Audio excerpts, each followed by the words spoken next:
Good evening, members, officers and members of the public. Welcome to Tendring District Council Planning Committee on Tuesday the 4th of August. If I could ask you please to put your mobile devices on silent or turn them off. And if the fire alarm goes off, it's the real thing, we're not having a drill, so please leave the building by the marked exits as per that one up there. This committee meeting is being live streamed. It is also being recorded, and the link to the live stream can be found on the council's website, www.tendringdc.gov.uk/live meetings. For the purpose of the recording, I will introduce everyone.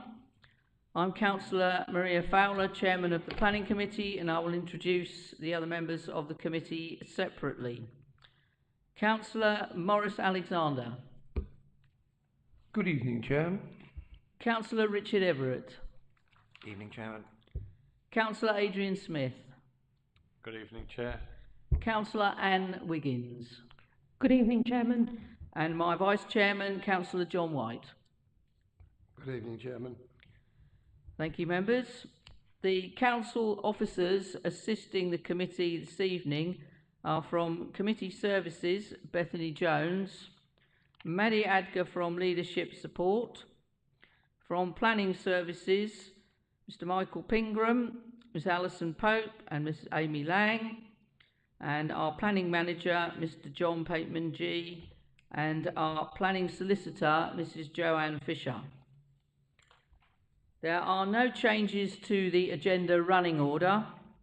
The application will be presented by the officer, followed by public speaking, in the order of the applicant or agent, any members of the public who have already asked to speak for or against the application, the speaker from the town or parish council, and finally the ward councillor.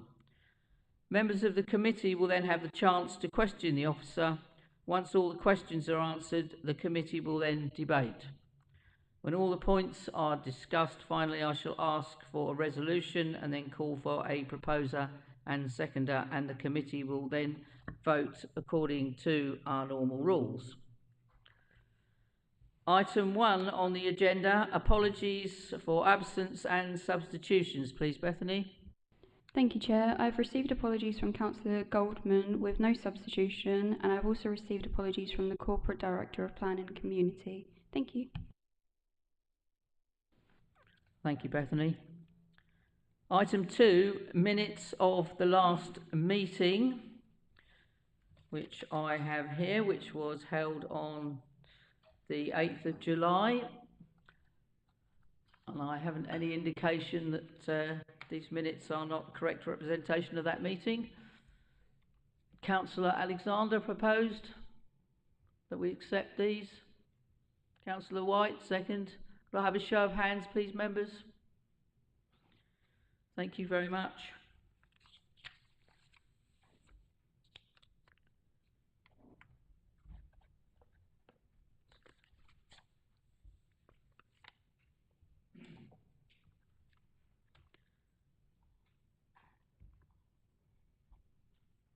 Item 3, declarations of interest. Are there any? I have one. Item 7 on the agenda, which is application A324/019/VOC, land rear of 135 and 137 Franks Road. I am one of the ward members for this application area, and I'm also predetermined on this application. So when we get to that item on the agenda, I will hand the chair over to our Vice Chairman, Councillor White. Item 4, questions on notice pursuant to Council Procedure Rule 38, please, Bethany. Thank you, Chair. There are none. Thank you. Item 5 on the agenda is the first application this evening which is A124/1734 OUT, West Manston, Windmill Road, Bradfield, and to present this application for us this evening, our officer, Alison Pope. Over to you, Alison.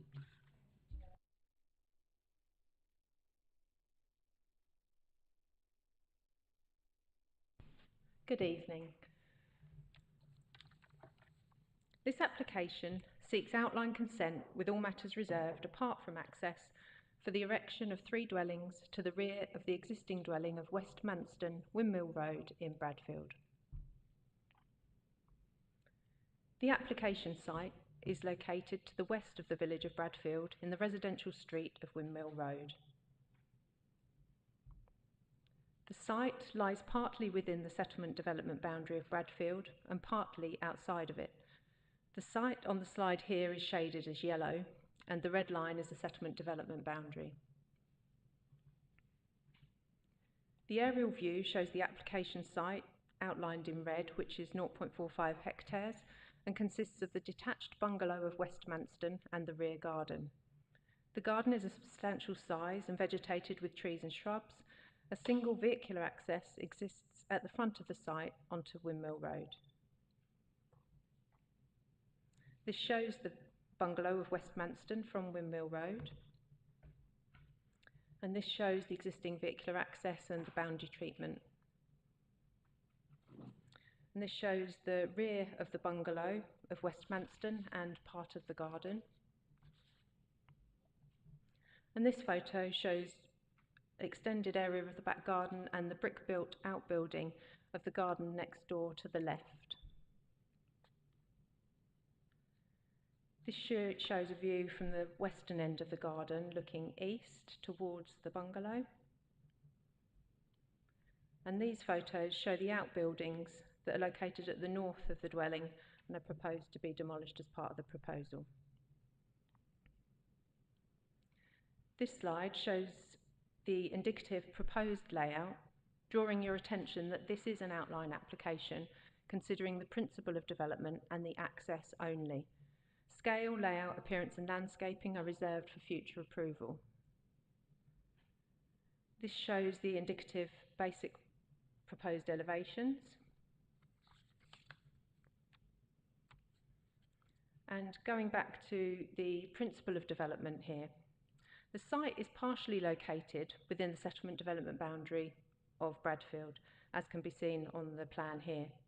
The eastern half of the site lies within the boundary, while the western half of the site lies outside of it, bounded by residential development.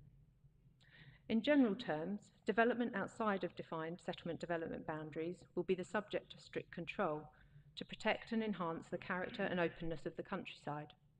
But there is not a specific restriction that directly denies the potential of new housing outside of the settlement development boundary, where policy SPL2 will consider any application in relation to the pattern and scales of growth promoted through the settlement hierarchy in SPL1. The proposal is considered to be a sustainable development with existing services and facilities within or near Bradfield, capable of supporting the proposed development of 3 dwellings. LP8, the policy in the second part of our local plan, relates to backland development and is relevant to this application as the dwellings are sited behind an existing dwelling. The proposal has been assessed against this policy and is considered to comply.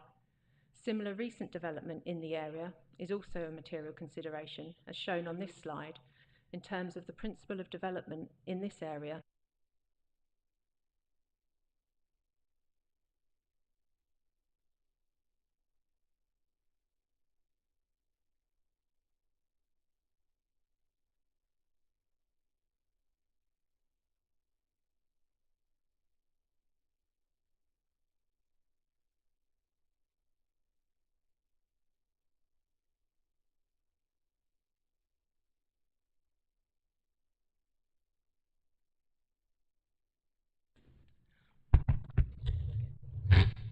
Thank you. I don't know where I got to. So, similar recent development, as you can see on the slide, is also a material consideration. in terms of the principle of the residential development in this area, as well as being material to the backland nature of the proposal. This establishes a pattern of development that is prevalent in the area.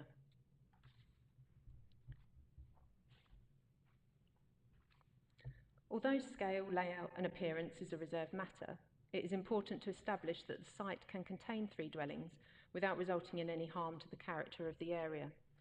The indicative site layout confirms the site is capable of accommodating 3 dwellings, with all of the necessary parking and private amenity requirements, whilst also allowing sufficient private amenity space and parking provision for the host dwelling of West Manston.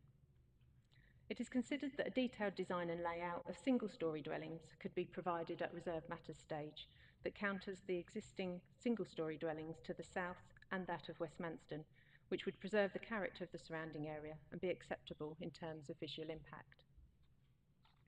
The recommendation comes with a condition securing the dwellings as single-storey only and removing permitted development rights in the interests of visual and residential amenity. Access is a consideration, and here is the plan proposed for widening the access. This demonstrates the visibility space and width of the access that can be achieved to serve 4 dwellings overall and will be secured by a planning condition. The Highways Authority in this case raises no objections. Other material considerations include archaeology, trees and ecology. These matters are covered by the appropriate technical reports and plans, with no objections raised from statutory consultees, and all necessary conditions to secure the findings and mitigations recommended set out in the reports are included. No objections are received from neighbours. However, the Parish Council do object to the proposal and their concerns are addressed in the report.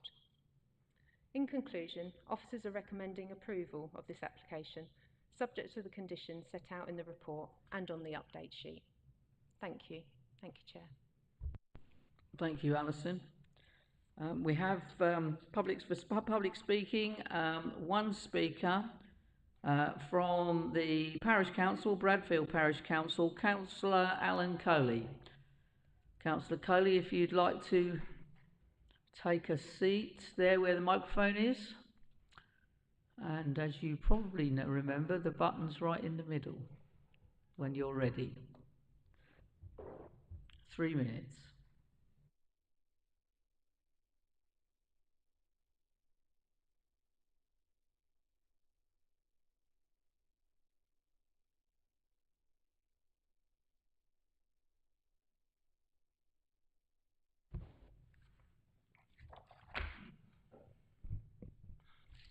Thank you, Chair.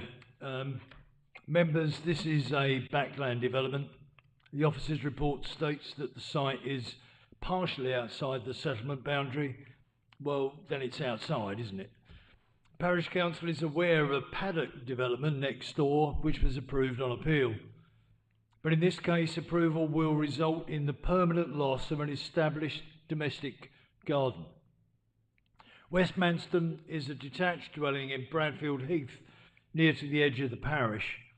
The loss of its mature garden to build this development will result in the remaining amenity space for that dwelling being inadequate. Just to create the required access, the existing outbuildings and garage will be demolished, only to be rebuilt on a reduced footprint. Long access roads are not supported by TDC policies. An approval would result in a significant loss of biodiversity. This was acknowledged in the applicant's original documentation.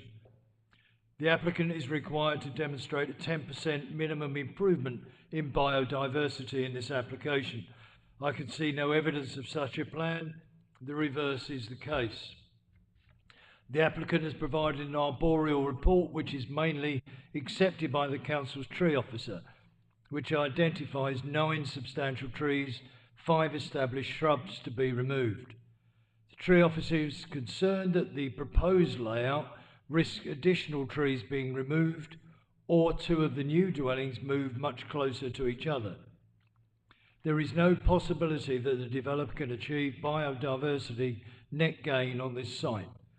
The application has no plan or commitment to increase biodiversity at this or any other adjacent site. It would be morally shameful if planners allow the applicant to simply purchase statutory biodiversity credits just to allow the application. The government is supposed to use those credits to develop habitat creation somewhere in England. Well, if that ever happens, it certainly won't be in Bradfield. This application was validated 8 months ago. At that time, the neighbouring dwelling most affected was still being built, therefore no objection. The applicant does not provide evidence that there is any local need for this housing. There are unsold new bungalows in the next door development, at least one of which has been up for sale for 2 years. We're concerned that this application is outline only. There is no commitment regarding the type of dwelling, size of dwelling, access road detail, finalised and sustainable site plan, and the final landscape plan. There is no Section 106 agreement. The planning officer suggests that these areas will be dealt with under reserve matters and with planning conditions. However, this is a sensitive site and too much is being left till later. All the areas underdetermined are mutually impactive. You're being asked to approve an outline application which is unsustainable and has the potential, if approved, 3 minutes, Councillor Coley. to be very different from what you see today. The Parish Council has concerns regarding this approach. It is our experience that the District Council Planning Department has a poor record in ensuring compliance with plan conditions. I ask you to reject this application. Thank you, Councillor Coley. I'll just ask the officer if there's anything that you'd like to come back on from the speaker. I think with regards to biodiversity net gain, they do need to achieve 10%, but that is discharged by condition. So a condition is placed on any approval, and how they achieve that 10%. Oh, sorry. How they achieve that 10% is for later consideration as well, whether that is off-site credits or whether they are able to achieve that on-site. That is something to be considered later. Thank you, Alison. Members, questions for the officer, please. Councillor Everett. Thank you, Chairman. Can you tell me, please, the situation with the tree that is dead and has large number of fissures within it? Has that been tested to find out whether bats are contained within it? Thank you, yes. A ground level tree assessment was conducted, and it looked at the stem and limbs for potential bat roost features. That particular tree did form part of the sort of dead tree with a lot of features on it, did feature in that, and is within the report that we've had a look at. All of the trees within the site boundary were inspected, including that one. Trees with defects were a wild cherry, plum and willow-leafed pear, and they were felt unsuitable for roosting bats. They were tested, and all other trees lack defects, and it was considered that the proposal is not likely to impact on foraging, and that could still take place if the proposal was to go ahead. Thank you.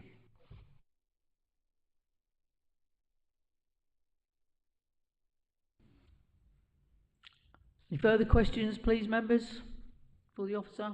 Councillor White. Thank you very much. My query on this, the officers stated yesterday, and again has been repeated, we're really only considering the access at this stage. The trouble is there is too much detail on this particular case, and if it was just the entranceway, then I think that would be one thing.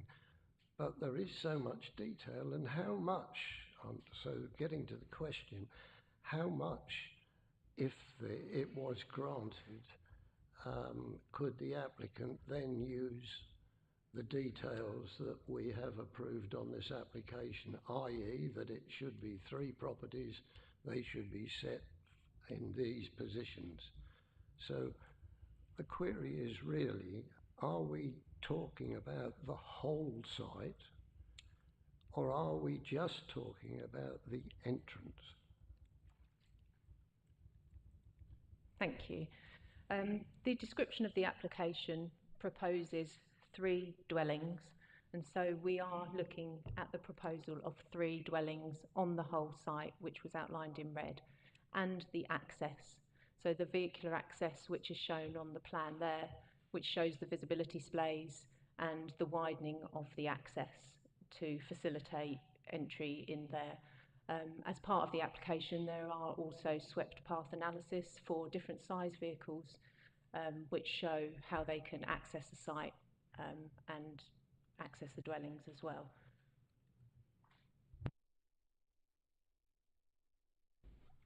Councillor Everett and then Councillor Alexander. Thank you. Can you tell me, because I'm not quite clear, what a tandem development is and its relevance to this case? Yeah, so tandem development is tandem one behind another, would be, you know, one behind another really. I think a really good example of that is shown on one of my plans. At the bottom left on here, I don't think you can see my cursor, the one that was allowed on appeal, that I would say is a true tandem development, one behind the other, behind an existing dwelling. But there are different variations of that, potentially. Thank you. And in terms of that one that you show, what was the access arrangement out to the road from that? I believe it is shared with the existing dwelling, but I can have a look at that. Do you want to have a look? Yeah, thanks. I think we'll need to know some certainty on that, because if it was allowed on appeal, that is an interesting departure from the local plan.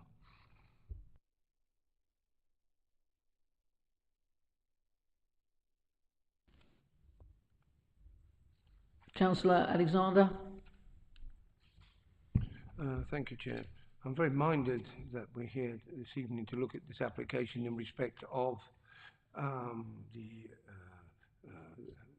ingress and out to this site, but because I relate back to Councillor White, and the fact is there's so much information in here that it absorbs and you become part of it. I did not quite determine in speaking about this, are we talking about access and out to the whole of the site? I missed that part because of your microphone. Could you tell me, that's what we're debating? We are looking at the vehicular access into the site. So it's for the Highways Authority that have looked at that to decide if and assess whether the appropriate visibility displays are available when entering and exiting the site, and whether the access will be wide enough for vehicles serving 4 dwellings to enter and exit the site. Yeah. Okay. So if I've heard you correctly and understand what you're saying, what we're looking at here is just the entrance, or is that it?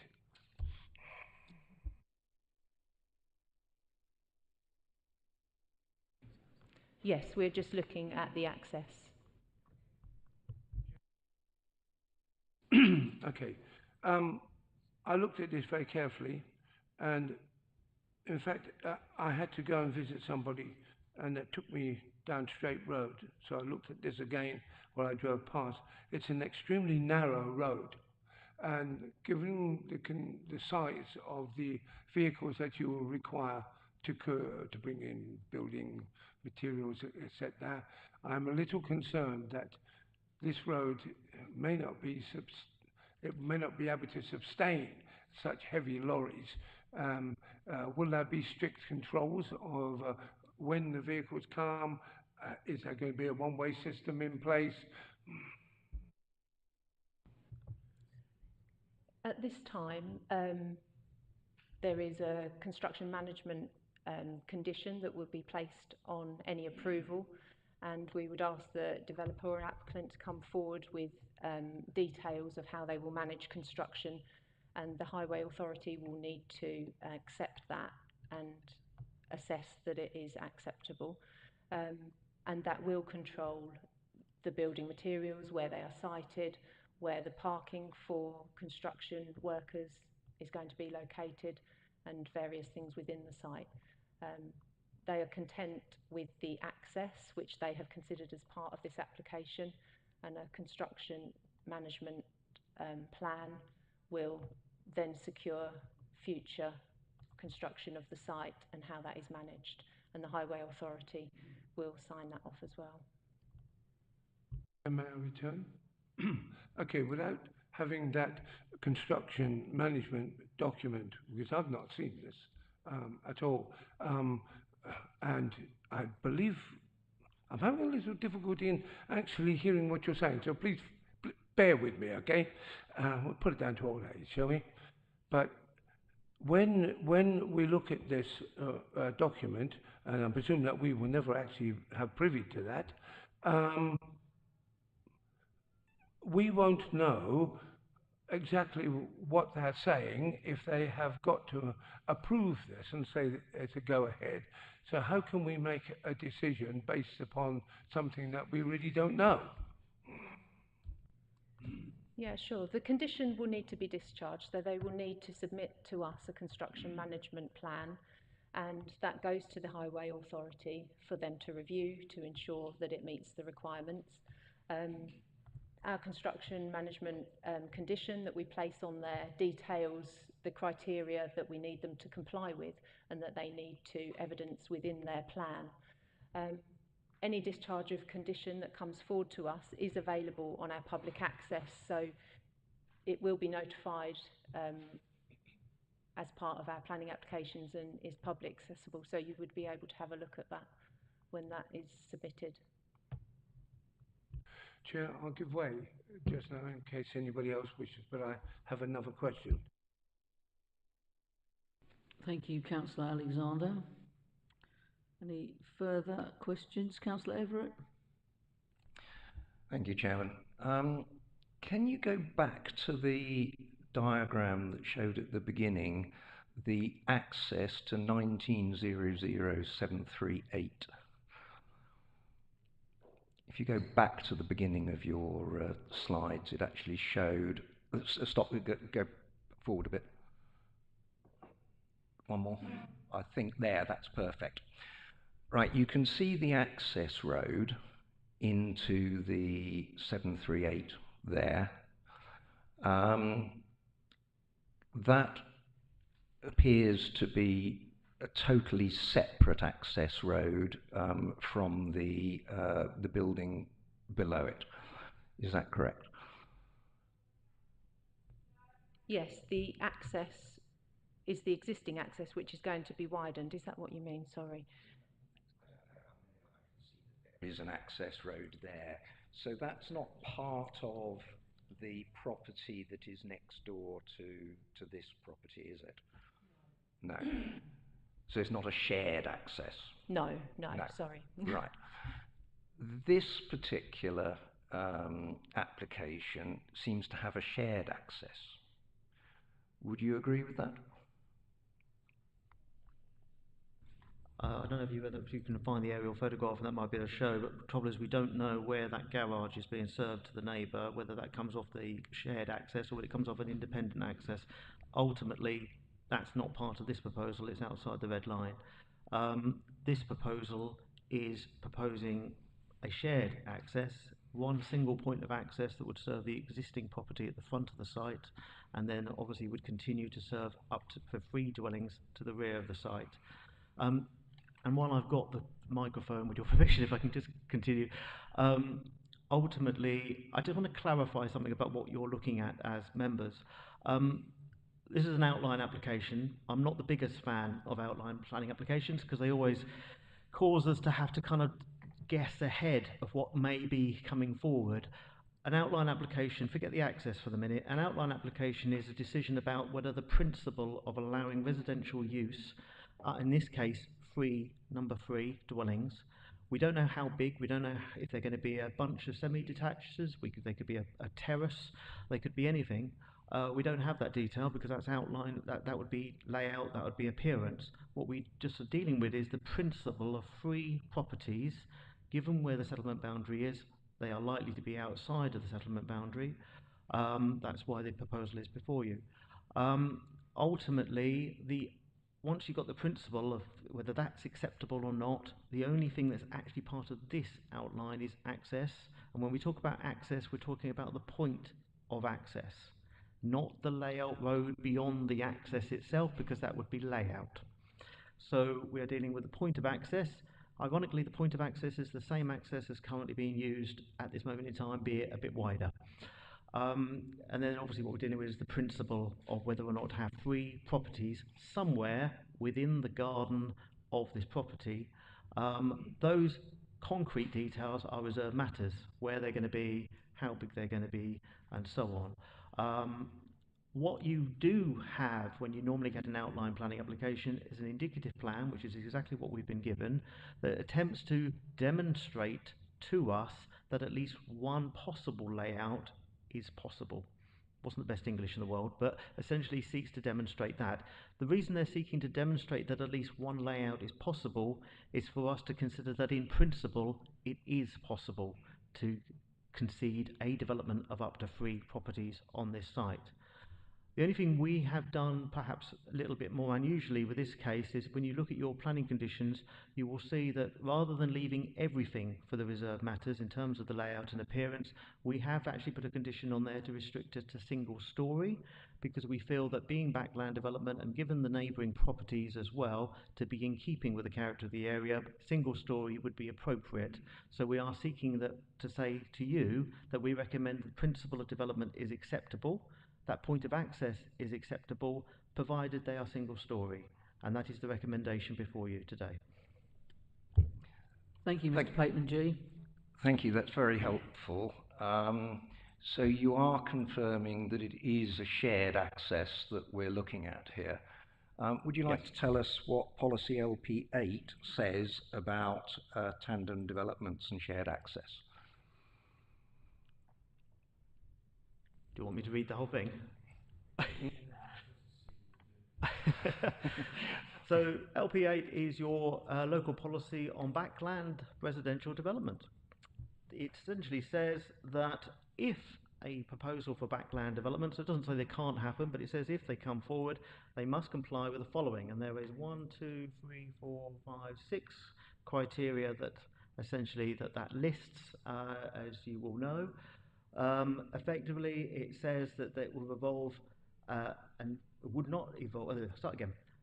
Where it involves a loss of the private amenity of the existing house, that they are left with sufficient area remaining to serve their interests, and that is something that you would judge in terms of the indicative layout before you. That the access would be safe and convenient, doesn't cause undue disturbance or loss of privacy to neighbouring properties, and that would actually include the existing property as well. Must avoid tandem development, and the description of tandem development has been described to you earlier. Oh, sorry, yes, I think I know what point you're making. Must avoid tandem development using a shared access. I can come back to that point later if you wish. The site must not comprise of an awkward shape or fragmented parcel of land, although I will say awkwardly shaped hasn't been defined. Essentially, does it cause isolation and other issues? Oh, that's a layout issue. And it must not be on the edge of defined settlements likely to provide a hard urban edge or be out of keeping with its particular setting. I have summarised this somewhat, so please feel free to read the whole thing if necessary. Thank you. So just to confirm, C says the proposal must avoid tandem development using a shared access. Is that correct? That is correct, but unfortunately I will add that appeals within the locality does not continue to support that point of policy. And I will add that if we also need to find a point of harm that is with reference to that, and I think that is the difficulty if we were to refuse on that single issue, how we would actually describe a demonstrable point of harm in planning terms that would give us a robust point of defence, which is why we are not recommending it to be refused on that single point. We'll just add that's a matter of the decision maker, which is yourself, and you will need to weigh that up in your debate. Members, if there are no further questions for our officers, then we will go into debate. Councillor Alexander. Chair, when I finished my last round of questioning, I did say that I had another question. Is it? You did. You're quite right. Go ahead, please, Councillor Alexander. Thank you very much. I'd like to, if I may, go to page 33 on 8.58, which is the preliminary ecological appraisal, which was carried out, and it identified that further surveys were required for bats and great crested newts. Has this also been carried out at this point? Yes, they've both been carried out. There we go. Thank you, Chair.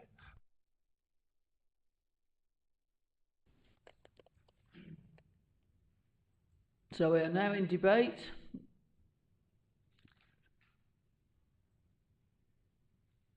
I'll be looking for a proposal on this application.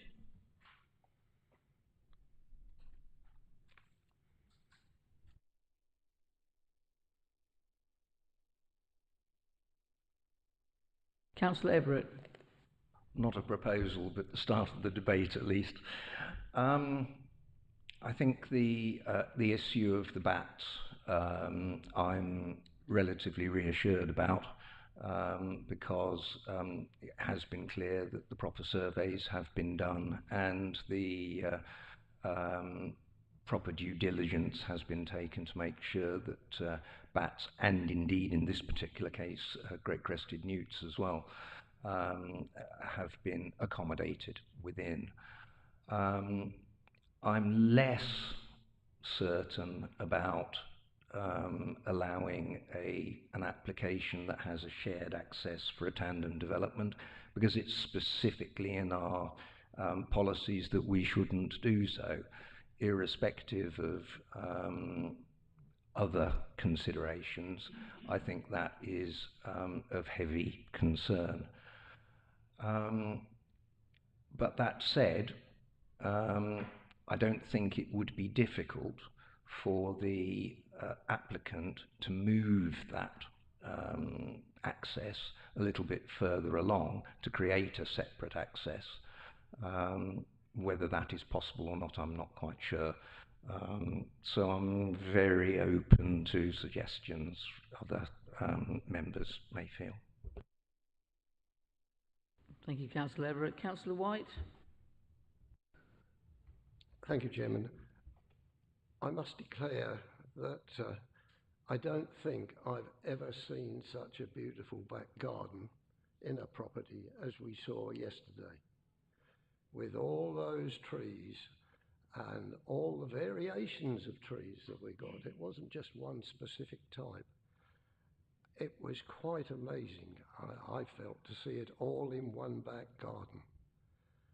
I know it was a big one, but on the strength of that, I would suggest that there are some reasons which we should reject this application. Firstly, if we start with LP8, it definitely is backland development, and at least two of the properties are outside the development boundary. In the NPPF, it stresses the importance of trees, And I think here is a classic example of how we should protect those trees. Para 116 says that we should only refuse it if the exit way could cause problems on the highway. Now, we saw yesterday that the small minibus that we went in had problems. He couldn't turn around in that road, and any building works that went on in that road would have to really increase the size of that exit, not by a matter of a yard each side of the existing exit. I don't think that access is anything like big enough for the development of 3 more properties. To say that we're looking for a biodiversity gain of a minimum of 10%, and yet we're suggesting that if we approved it, we demolish all these trees. And it doesn't seem logical to me that we should in fact try demolish the trees and then try and get a 10% increase somewhere else. It doesn't make sense to me. So if nobody else suggests it, Chairman, I would be prepared to ask for refusal. Thank you, Councillor White. Mr. Pateman-G? Just picking up on that last point in terms of biodiversity net gain, the 10% improvement is, you have to, the calculation of that starts from the baseline of the existing position. It doesn't start from loss of and then 10% somewhere else. You have to start from the fact that anything lost on site you have to replace, and then it's 10% above that. So it will always be a net gain, not a total or equal loss. So just to clarify here, that in terms of that particular part of the legislation and the calculation needed, it has to take into account any loss of trees or biodiversity value that is included, and then 10% on top of that. So I just want to make that clear. Sorry to interrupt you, Mr. Pateman-G. It's actually getting quite difficult, even for me now, to hear what's being said, because there seems to be quite a lot of noise. Plus, of course, we have got a little bit of an issue with the microphones. So I don't know if we can... Right, okay, one of our officers has gone out now to see what the noise is. Councillor Alexander. Thank you, Chair. To be perfectly honest, I really haven't heard anything that John has said, and I really do want to hear it because it's so important.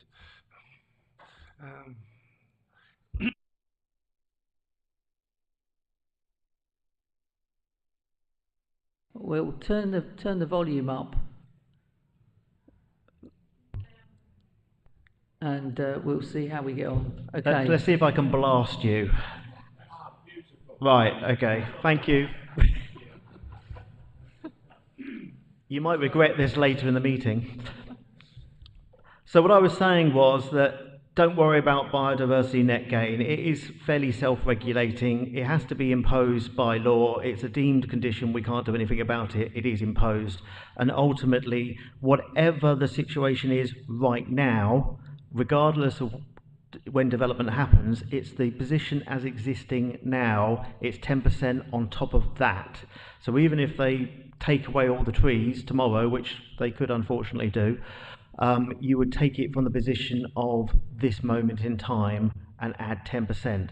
Now, whether that is on site, whether that is off site, whether that is credits, we have no choice whatsoever. Unfortunately, it's the applicant who puts forward the argument as part of the discharge of condition, and what criteria, what the hierarchy should be, will be the matter of that condition to deal with. Unfortunately, we are very limited. Well, there's a lot that can happen, but we are very limited in terms of the process that's been set out. I'll leave it there on that particular issue. But I would not recommend in any way that if a refusal route is the path that you take, that loss of biodiversity in terms of biodiversity net gain is a criteria to use. In fact, government advice pretty much says don't use it. So, but you know, you might want to consider character, residential amenity, and other matters. Thank you, Mr. Pateman G. Councillor Alexander. Thank you, Chair. I'll step back from this a little bit. Right. Chair, when we were travelling in the bus, and I realised that that was a minibus, and there was just not enough room for two people to pass. If we'd have met somebody else, they would have had to move over, or we would have had to have done to facilitate that passing. The fact is that when I started my questioning, I was looking for the size of the lorry, which is roughly about 4.24 meters, which is quite a substantial lay for a lorry, to be able to get in and then turn. And I was wondering if this play was big enough for it to get in and to get out in that kind of movement. So I can see why, looking at this plan, why the entrance to this is there. And it's been designated because of the swing you will need. Okay. So, but now we've moved on to something else with a possible refusal in front of us, and I'm looking at this in a different light. So at this point, I really am confused and don't really know where to go with this. And some help would be of a huge benefit to me.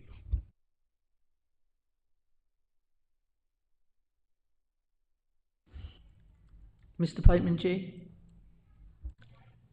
I appreciate that when you're potentially considering refusal, you obviously do need professional guidance, but I do also have to get to a point where I feel that you've said enough to get to an area of the reasons for that refusal for me to help you. I can't, otherwise I'd be stepping above my bounds in terms of giving you criteria. So at this moment in time, at this point of the debate, I feel that you are needing to explore further, and I think Councillor Everett knows what I mean. My only suggestion would be is start with your policies, go through the criteria of your policies and consider those appropriately against this development, and you may wish to start with LP8 among others. Mrs. Fisher. I just wanted to add to that when Councillor White put his proposal forward, he did give some reasons for his proposal. So it might be that you want to explore those reasons. I think there was highways, trees, but you know that is part of Councillor White's proposal, isn't it, for debate and consideration. So you might want to explore those and maybe discuss others potentially, and to see if Councillor White wishes to amend his proposal to take into account other reasons. Councillor Everett. Thank you. I'd like to sort of try and pick up really the theme of the loss of the trees in terms of the loss to the character of the area and to the amenity of residents surrounding. Clearly there is going to be an issue in terms of views into and out from this site that will be seriously changed as a result of the loss of those trees. Equally, the amenity of the residents nearby and further afield not having the good feel-good factor of such a beautiful estate. That's probably a bit of an long word for it. So I do feel that the amenity of the residents locally will be affected by this badly, and that the character of the area will be seriously changed.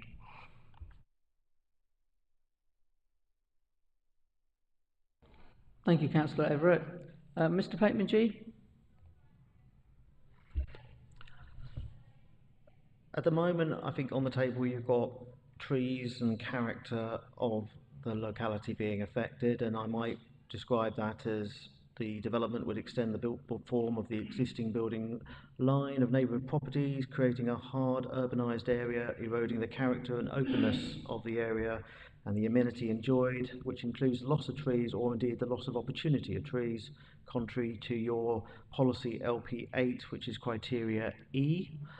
And we obviously would tie that together with your policies on place shaping, which is SP7, as well as the settlement boundary policies of LPL3 of the local plan.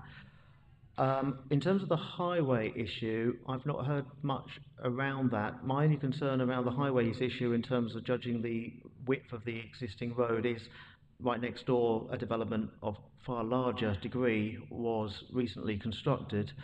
We're not got any evidence of issues or concerns regarding that. It would be difficult to apply, therefore, demonstrable evidence against 3 properties given the number of properties that have occurred adjacent. So I would perhaps, in my professional opinion, advise you to stay clear of that particular area. You might want to consider other parts of LP8 that consider residential harm to the existing property because of the driveway. There are aspects of that. I don't know if they are a concern that you may be witnessed on site. That's something to consider further. Thank you, Mr. Pateman-G. Councillor White, as this was your proposal for refusal, I don't believe that we had a seconder. Councillor Everett, you're going to second.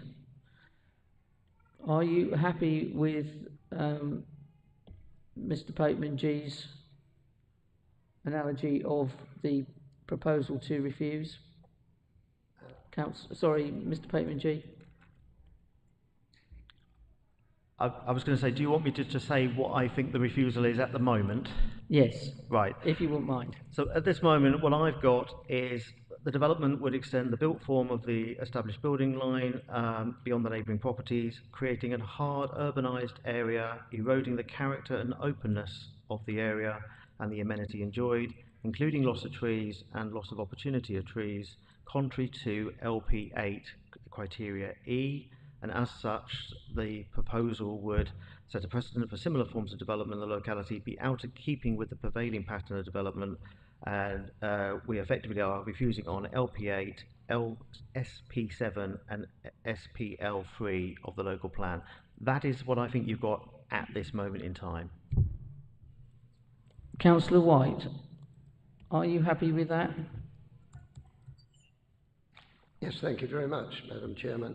And I bow to John's advice on the biodiversity net gain, a subject which I openly admit I don't know as well as I should, and so that comes out. I just wonder, with all the points that he's raised, LP8, SP7, and could we not also consider in para 116, development should only be prevented if it caused a problem on highways, which we think it might, but it's not a very strong point. Otherwise, I accept everything that the officers suggested. So I'll go to your seconder now. Councillor Everett, are you happy? You are? Okay. Sorry, yes. Yep, okay. In that case, then we'll go to the vote, and we are voting on refusing this application as per the reasons just listed by Mr. Pateman-G and the proposal from Councillor White, seconded by Councillor Everett. So all those in favour of refusal, please show. 1, 2, 3. All those against? 1. Abstentions? 2. So that application is refused. Thank you, members. We will have a break now for about 5–10 minutes.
Welcome back, Tendring District Council Planning Committee on Tuesday 5th of August, and we are now on item 6 of the agenda, which is planning application A2 25/0078/DISCON Sackets Grove Residential Park, Clacton-on-Sea, and to present this application for us this evening, our officer, Mrs. Amy Lang. Over to you, Amy.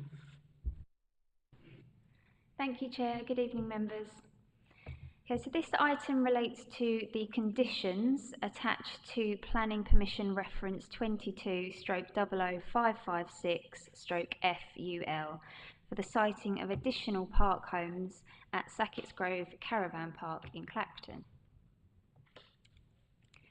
Planning permission was approved by members for the change of use of the land, highlighted red on this plan, to site up to 8 additional park homes. This aerial view shows the more recent context of the site in relation to the park expansions to the west and the position of the hornbeam tree located within the application site to the north. At the time of the original planning application, concerns were raised as the development would have resulted in the loss of this tree. Consequently, the application description at the time was amended to up to 8. This allowed the applicant flexibility with the layout, but importantly, the option to retain the tree. Planning Committee resolved to approve the application subject to several conditions, including a requirement for the details of a revised layout to be referred back to committee for determination. This application seeks approval for those conditions, specifically the detailed layout, together with tree protection measures, landscaping and cycle storage. Here are some photos of the site with the tree indicated. This is a view into the site with the tree located in the back corner. And then just another couple of site photos looking into the site and showing you the immediate neighbouring park homes.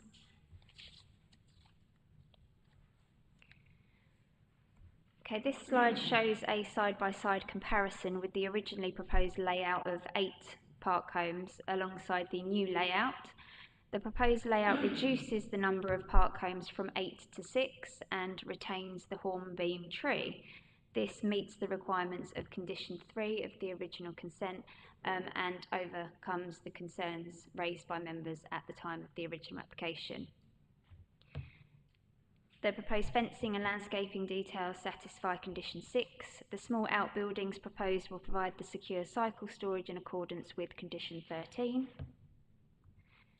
And these are the details of the fencing to be erected around the tree during construction works, meeting the requirements of condition 5. All these details have been agreed with the Council's tree and landscaping officer, and considering all of those matters, the discharge of condition application is recommended for approval. Thank you. Thank you, Amy. There are no public speakers for this item, so over to you, members, for questions for the officer.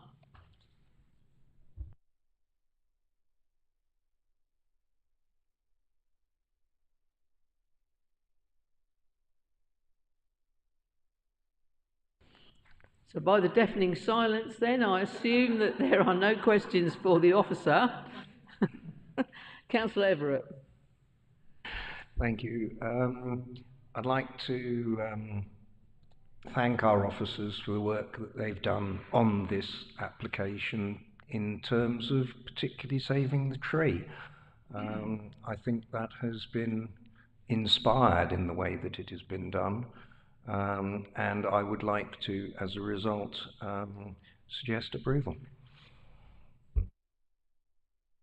Thank you, Councillor Everett. I'm just going to go to Councillor Smith, but before I do, I have to agree with Councillor Everett. I mean, I remember this application when it came to us initially, and how quite concerned we were about that tree. So the fact that that tree has been saved or will be saved is marvellous. So I'm certainly also in favour, so I shall go to Councillor Smith next. I'm equally in favour, and I'm more than happy with what we saw there. And have you proposed, or? Yep. So I'm happy to second. Thank you, Councillor Smith. Councillor Alexandra, were you going to second? Yes, Chair, but I got picked. You got picked. You did. Indeed, you did indeed. Yes. Okay, so we have a proposal, and the proposal's been seconded by Councillor Smith to approve this application as per the conditions which are in our papers. So to approve this application, could I have a show of hands, please, members? That application is approved. Thank you. We're just going to have another 5-minute break now, then we'll be back with the next application.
Welcome back to part 3 of the Tendring District Council Planning Committee on Tuesday the 5th of August. We are up to item 7 on the agenda, and I'm now going to hand over to chair this item to my Vice Chairman, Councillor White.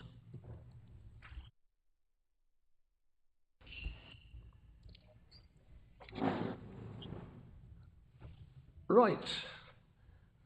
Thank you very much, Chairman. So we're going to talk about application number 24/01922. This is the application for land at the rear of 135-137 Franks Road, Dovercourt, which we visited approximately a month ago. And we've got no speakers on this one because they were all taken last time, in which case I go straight to the officer, Michael Pingram. Thank you, Chairman, and good evening, everybody. So this application relates to land to the rear of 135 and 137 Franks Road within Dovercourt, and it's a variation of a previously approved scheme for 5 dwellings to increase the ground levels across the site. As was just alluded to, the item was before the Planning Committee back in June of this year. However, was deferred in order to allow for the submission of more details about surface water drainage and to explore opportunities regarding the boundary treatment. So I'll quickly run through the slides, but I appreciate this is quite the case wasn't too long ago before you, so I won't go into too much detail, but outlined in red here is the site location plan, so it's to the rear of the main properties along Franks Road. And this is an aerial image shot, so you can see it's a very urbanised area. Lots of residential properties to the south along Gordon Road there, and obviously along Franks Road as well. So this was the previously approved block plan, so you can see 3 dwellings labelled A, B and C to the north of the site, and D and E, the 2 properties to the south.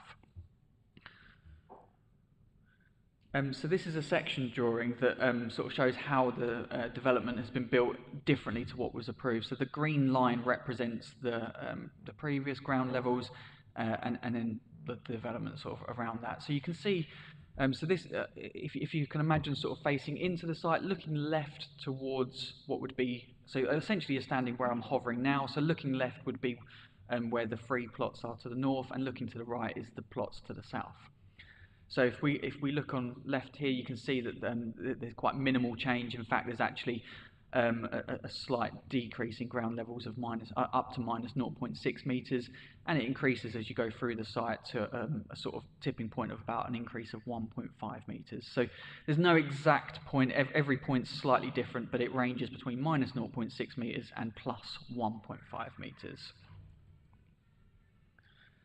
This plan here is just an elevational sort of street view drawing, just showing the blue line here of how it was approved versus what's there. But I think the previous slide is the one that hopefully is the clearest.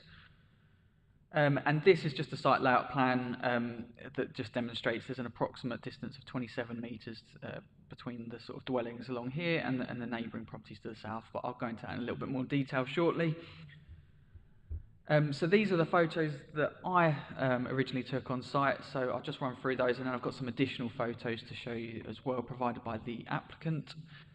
So this is facing towards Plot E on the left-hand side, and this is the neighbouring property on the development to the west that's currently been built but not yet occupied. This is, again, Plot E and the neighbouring property, but it's from the other way round. So on the right-hand side, you've got Plot E, and on the left-hand side, you've got the neighbouring property, and that's its side elevation. This is a site photo sort of stood at the patio doors of Plot E, looking south towards the residential properties to the rear of the site. So from this particular plot, you can see that it's got existing mature vegetation above the fencing. And this is stood by the patio doors of Plot D, again looking south to the rear of the site. This one obviously doesn't have the same vegetation to the boundary. And then this is me sort of stood on the edge of the Plot D boundary. So Plot D is just on the right-hand side here. Plot E slightly further in the distance there. And then you've got numbers 21 and 23 Gordon Road, the garden areas just there. And then this was a photo that was provided by by a local resident objecting from the garden to the south. So if I just go back one slide, that's them sort of stood in this garden area here, looking out towards the development. So it gives you a view from that side. And so I'm just going to run through photos that have been provided by the applicant as well, just to give full balance and sort of show exactly how it's looking across the whole site. So this is very similar to the previous photo that I showed, but slightly more updated. So again, on the right hand side you can see plot D, and in the distance is plot E over there, and that shows the sort of relationship with, in particular, number 23. So I'm just going to go through a series of drawings that just show you. So on the right hand side you've got the image with the red stars, and on the left hand side you've got the corresponding image that sort of shows where those photos relate to. So this one's looking at plot D, which is the one to the south of the site, and so yeah, this one's looking out to the rear across there, and then this photo is looking out towards plot E. This one is plot E, so the photo at the bottom here is just looking out towards that the garden area of the adjacent property to the west, and the top photo is looking out to the properties to the south, again where that existing mature hedgerow is, planting is. This is again plot E, two more photos. So the top one again just showing to the rear garden area of the west facing neighbour, and then the bottom picture just shows the sort of side alleyway bit that sort of separates in between plot E and that west-facing dwelling. And just for balance, really, it's not going to add too much to the overall debate, but this just showing you the next series of photos, just going to show you plots A, B, and C as well, just so you can get a feel for how the whole site is looking. So again, the top picture is looking out to the north, and the photo to the bottom is just looking out towards plot B, towards the east. This one is the plot B boundary treatment. So the bottom photo again showing out to the north, to the rear of the neighbouring properties to the north along Franks Road, and the top photo is looking out towards plot C, from plot B. And then finally we have the boundary treatment for plot C. Again, the top photo just looking out to the rear properties along Franks Road to the north, and the bottom photo just showing the boundary treatment sort of to the edge of the site. So I'm just going to go back to the section drawing. I'll quickly run through the assessment. There's clearly some issues that are more sort of prevalent than others, but in terms of the principal development, it's in a settlement boundary and the development has been built out, so there is an extant permission, so the principal is accepted.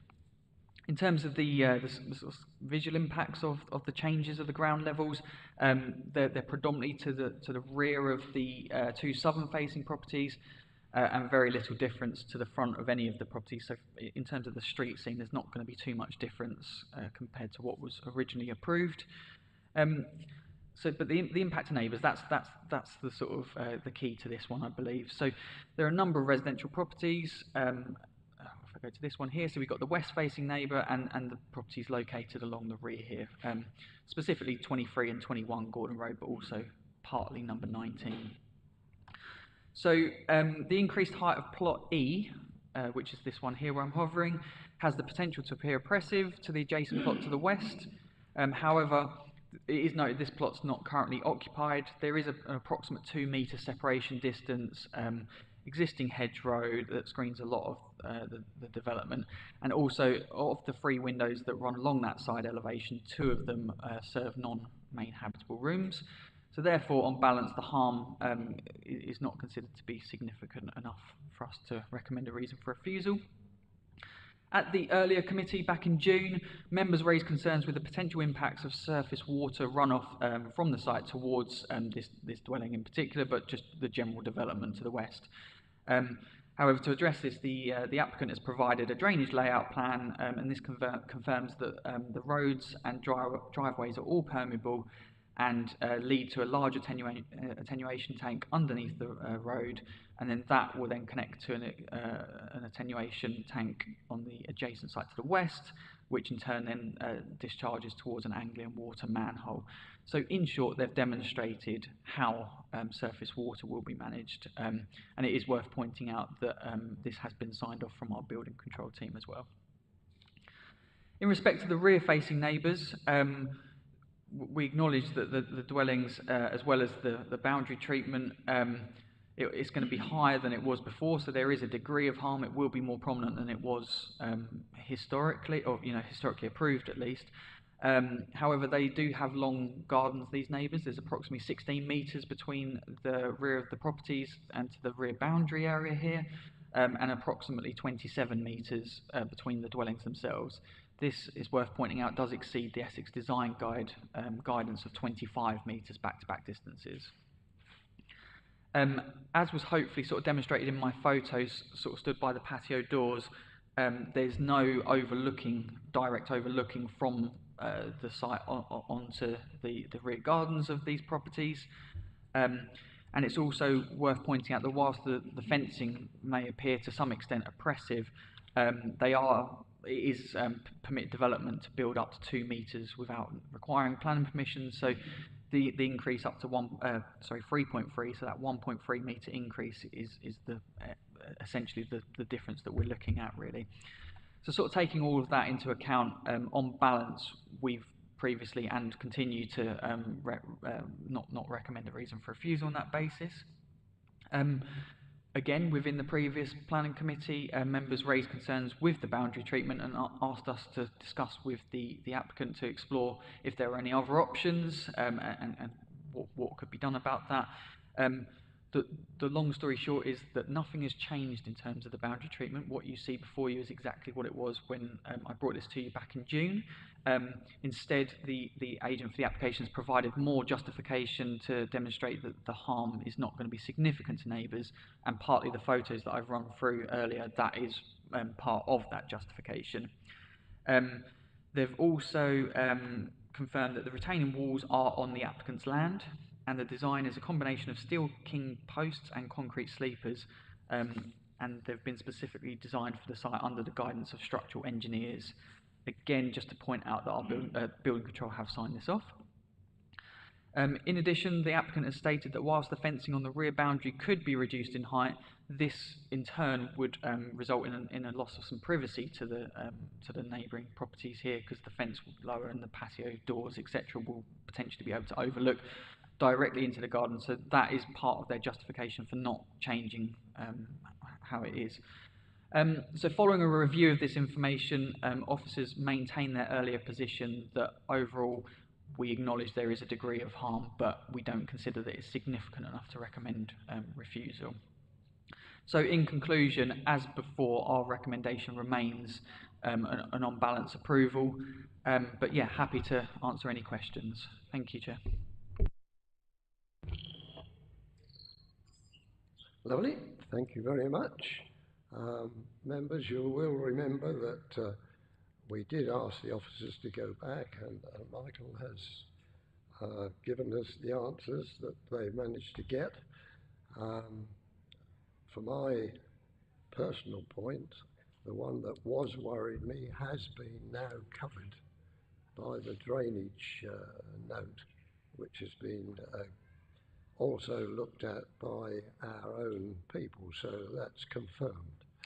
So, colleagues, you asked the questions. What questions have you got of Michael, if any?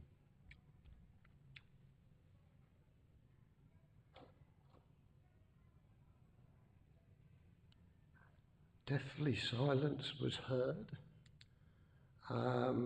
Can we then start any debate on the subject? You have been given, it's been highlighted, the extra points have been highlighted in your agenda as the answers that we've got back. And has anybody got any further thoughts on those? In which case, Yeah, if there's no questions, do I have a proposal at this stage? No discussion points?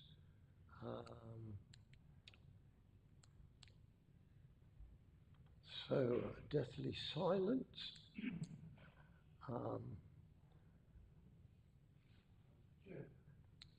Councillor Alexander, thank you. One of the reasons that I have remained quite silent is because when you reach my tender age, your hearing isn't exactly the best it can be. And quite frankly, I really am struggling to hear exactly what you are saying. I haven't heard a word with the background noise. This is a very serious committee and it should be taken seriously. And we should be allowed to conduct this business in peace and quiet. And I really strongly object to this because I'm missing so much of the meeting from officers and from my colleagues.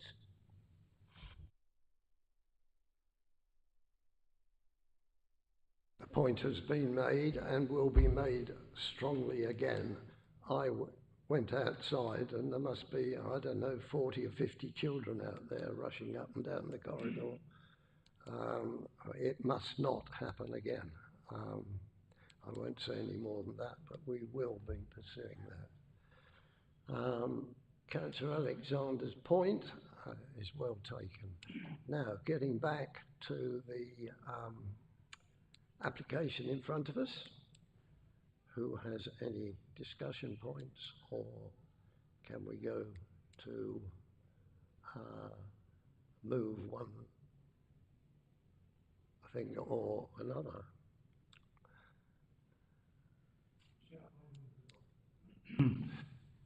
Thank you, Chair. I'm in quite a dichotomy with this. I see myself going in two directions at once because one, an application was put before us and the building went ahead, and I know the history of that, so we won't dilate on that, shall we? There's been strong, super strong objection. And when we went to the site itself, you could see immediately that there was some kind of a problem there, which makes me wonder whether the original application was strong. With that in mind, we have heard this evening from our officers, what I did hear, that this change will make such a difference to this, which I'm quite happy to accept and go along with.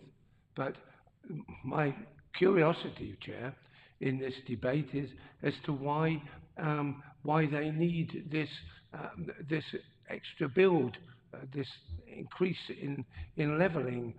Why wasn't that done in the first place? What has happened good essentially to make it now that we are looking at this? So it's almost like looking at a new part, an old application with a new part added. And again, I find myself confused because it's not straightforward. So I'll leave it to my colleagues, of course, to either back me up or run me down. It's up to them. But I, for myself, I'm going to go this way. If you feel that this is the way forward on this, I'm going to go with my officers because I think that's the right way to go.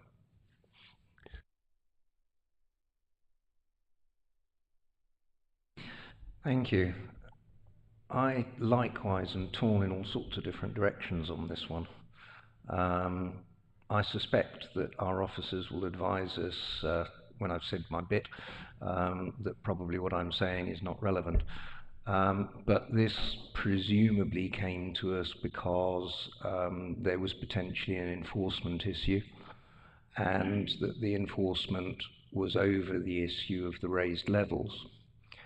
Now, I think I'm right in saying, and please correct me if I'm not, that we can't take the fact that it's gone to enforcement in our decision-making process. We just have to look at the facts before us in terms of the new application, effectively, which is what this is effectively producing.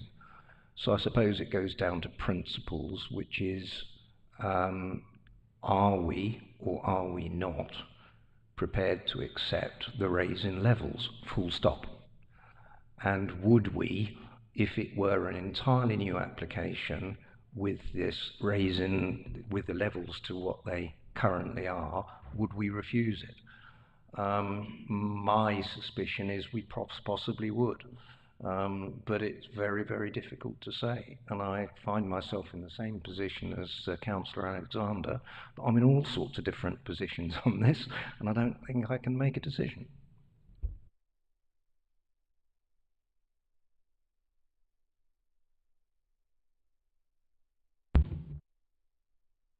You're so right. I think this has happened. It's been built now, but had it come to us correctly, then we might have taken a different attitude. But that's not really what's in front of us tonight. It has been built, and my understanding has been, as I said earlier, has been satisfied. I was very worried about water charging down that little bit of road and disappearing into the garden of one of the first built properties. I can't remember the initials.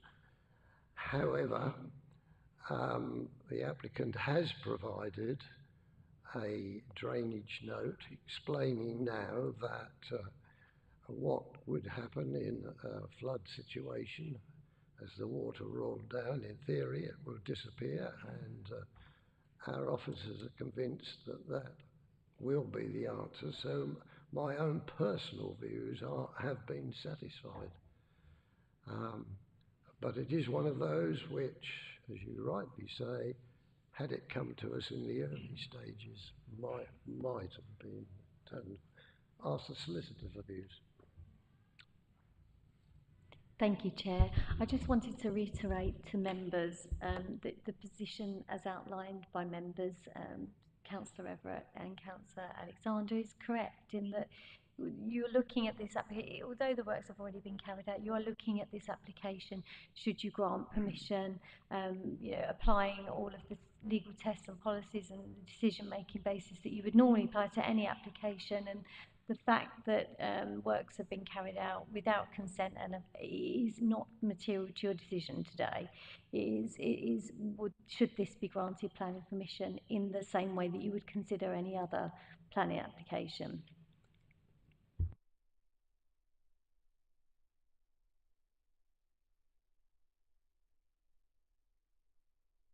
Thank you, Chair. I kind of feel that we put in objections, that what we have asked for has come back, and we are, it seems, trying to find something to disapprove, but we haven't actually come up with anything tangible.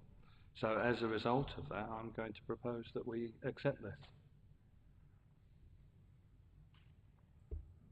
Thank you very much. Is anybody willing to second that at this stage? Councillor Alexander. Chair, I'd like to speak on that, if I may, at this point. As I said, it's really been a very strange application, hasn't it? All things being equal. And there are times when you just have to, what you say, we have to give way to the knowledge and faith in our officers, and that's exactly what I have. So I'm quite happy to second that, but I'm not altogether happy with the way that it's been delivered at our doorstep. But nevertheless, we must process. My worry is what would happen if we refuse it, and who would then, what would the aftermath of that be like? So it's best to move on, I think.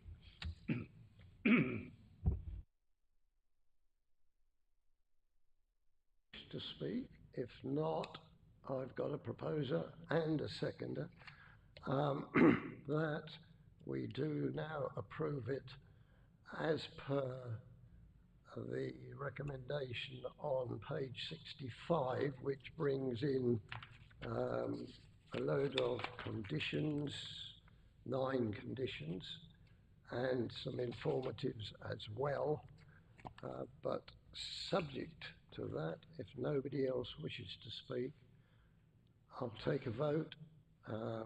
Those in favour of this application, please show. 3, thank you. And those against? And those abstaining? 2. So that application is now approved. Thank you very much. And we know that the chairman has now moved off, so it gives me the power to close this meeting at 18:38. Thank you all for your time.